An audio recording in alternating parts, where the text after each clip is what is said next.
Hey, it's Lauren coming in with Digital Nomad Lifestyle. I'm coming in today with the 4 elements that you need to successfully run a digital marketing firm.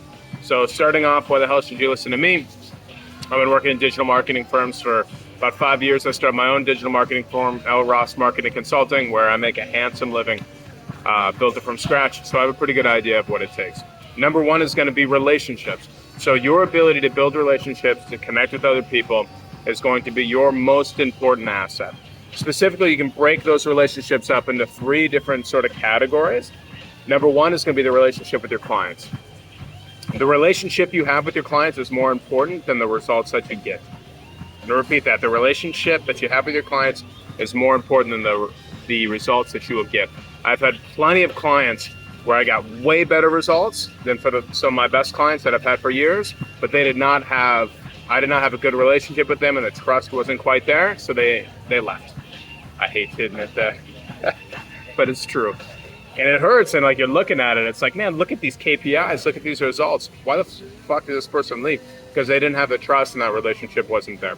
There's a relationship, it's number 1. The second most important relationship is going to be a relationship with your employees. If your employees hate working for you, you're going to end up spending a boatload of money, giving them more money, giving them more benefits, et cetera, because they have no other reason to work for you outside the monetary reason. Not only that, the sort of running into problems. When you're running into problems with clients or with employees, the better relationship you have, the smoother those problems are. The worse the relationship is, the more rough those waters are.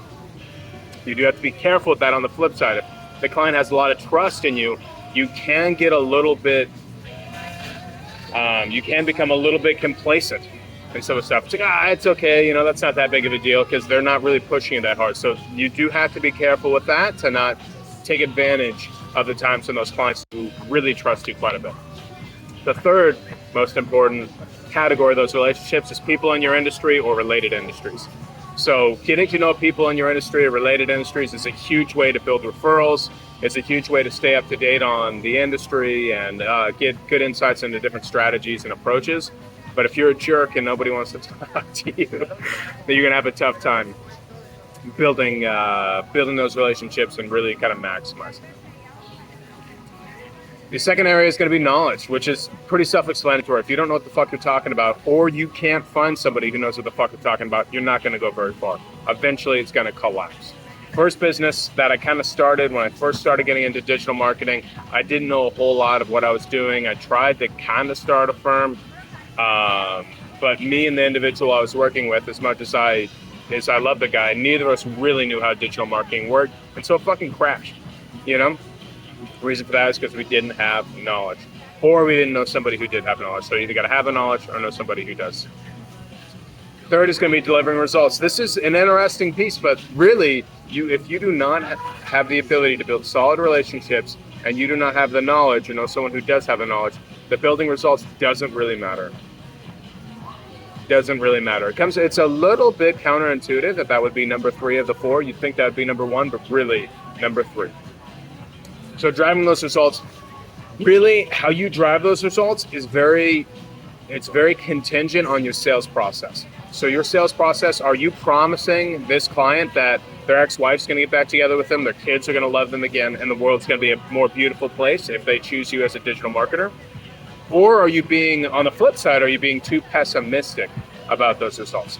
So really, you can't promise the world, but also nobody wants to buy from a pessimist. So you do have to find a balance where you are realistic yet optimistic about the results that you can get. If you can be realistic yet optimistic, you can be optimistic enough to close the deals, but realistic enough to where you're not promising them everything, and then invariably they're getting angry because they're not getting the results that you promised. So finding that balance, you'll figure it out for yourself, but it's a tightrope for sure. The last one, and still super important, but the least important of them, is being on time. So if you're consistently late to meetings, you're consistently missing deadlines, you're consistently responding to emails a week or 2 later, you're going to get stuck at a certain level in your business. You can definitely continue to do it, but you're going to get stuck at a certain type of client, at a certain dollar amount. You're going to be stuck in that level. So being on time, replying to emails, just delivering dates when you promise to do that is a huge part of starting a business. So in conclusion, those are the 4 things. Number 1 is going to be relationships. Number 2 is going to be knowledge. Number 3 is going to be driving results. And number 4 is going to be on time. To reiterate, the relationship with a client is more important than the results that you drive. Doesn't mean that results are unimportant. It just means that that's the foundation. I have driven plenty of results for clients and had them leave because I did not build enough trust with them. I say plenty. It's not like I've had a million clients who've left me. Because my relationship skills are that bad.